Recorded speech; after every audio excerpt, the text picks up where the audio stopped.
दिवाळीच्या काळामध्ये पहिल्या अंघोळीनंतर किंवा अंघोळीनंतर आणि त्याच्याबरोबर अभ्यंगस्नानाने उठणं लावल्यानंतर उत्तम प्रकारे मन प्रफुल्लित झाल्यानंतर सगळ्यांनी एकत्र बसून फराळाचा आनंद घेणं हा एक कौटुंबिक सोहळा या दिवाळीमध्ये आपण अनुभवू शकतो आणि तो तसा अनुभवला जावा या मताचा मी आहे आणि तसा प्रत्येक कुटुंबामध्ये तसा प्रयत्न व्हायला हवा. कारण त्यानिमित्ताने एकमेकांची चर्चा, एकमेकांचे आनंदामध्ये सहभागी होणं आणि एकमेकांचे विचार आदानप्रदान होणं वगैरे वगैरे गोष्टी ह्या अनुभवता येतात.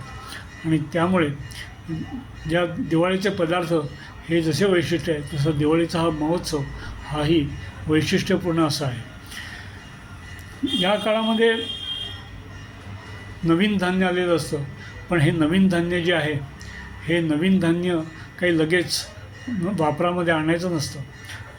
हे नवीन धान्य जे आहे हे नवीन धान्य साठवणुकीसाठी ठेवायचं आणि 1 वर्ष जुनं झालं की ते वापरायला काढायचं असा नियम आहे. कारण हे नवीन जे धान्य असतं त्याच्यामध्ये बाष्पाचं प्रमाण जास्त असतं आणि त्यामुळे त्याच्यापासून कफविकार होण्याची शक्यता असते.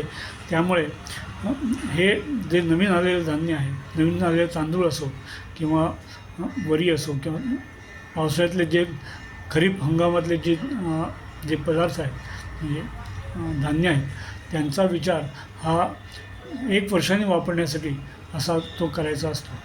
या काळामध्ये वेगवेगळ्या भाज्या, नवीन फळं आणि येतात आणि त्यामुळे या दीपोत्सवाच्या काळामध्ये अतिशय आनंददायी अशा प्रकारचं आहार आपल्याला अनुभवता येतो.